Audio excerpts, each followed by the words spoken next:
Welcome to a new episode of our podcast, where today we'll be talking about correct use of English in social media.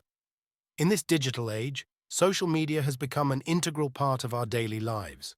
As our use of these methods increases, it becomes necessary to know how to communicate effectively and appropriately using the English language.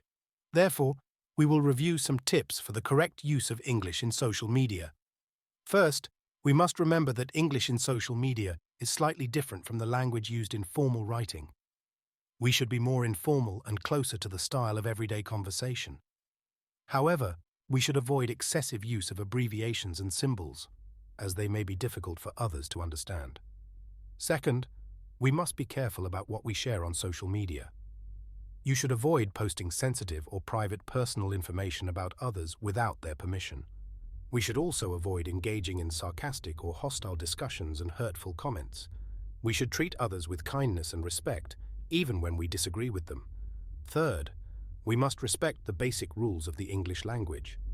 We must be careful to use basic grammar rules such as correct spelling, using pronouns and verbs correctly, and structuring sentences in an appropriate manner. This makes it easier to understand and communicate with others better. Fourth, we should be careful in using emojis and emoticons. Although it adds a touch of fun and expresses emotions, it can sometimes be interpreted wrongly. We must ensure that our use of emoji matches the context and intended communication. It is also useful to read texts in English regularly. Reading books, articles, and blogs helps enhance our language skills and acquire new vocabulary and useful expressions. This enhances our ability to express our thoughts better on social media. Avoid abuse and bullying. We must be aware of the impact our words have on others. Avoid using offensive or sarcastic language or bullying other people. We can express our opinions respectfully and politely without harming others. Also, use proper spelling. Proper spelling is important in effective communication on social media.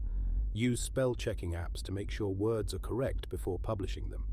You can also use online dictionaries to check the meanings of the words and expressions you use. You must respect different points of view. On social media, we may encounter different opinions and points of view. We must treat it with kindness and respect the right of others to express their opinions. We can participate in discussions constructively without falling into violent disagreements or fruitless arguments. Ultimately, the English language can be a bridge of communication and understanding between different cultures in social media. If we use it correctly and appropriately, we can build positive relationships and promote global understanding. Thank you for listening to our episode today. We hope you enjoyed the tips and information provided. We are excited to share more useful content in the upcoming episodes. Follow us and join us on our journey to explore interesting and useful topics in the world of social media.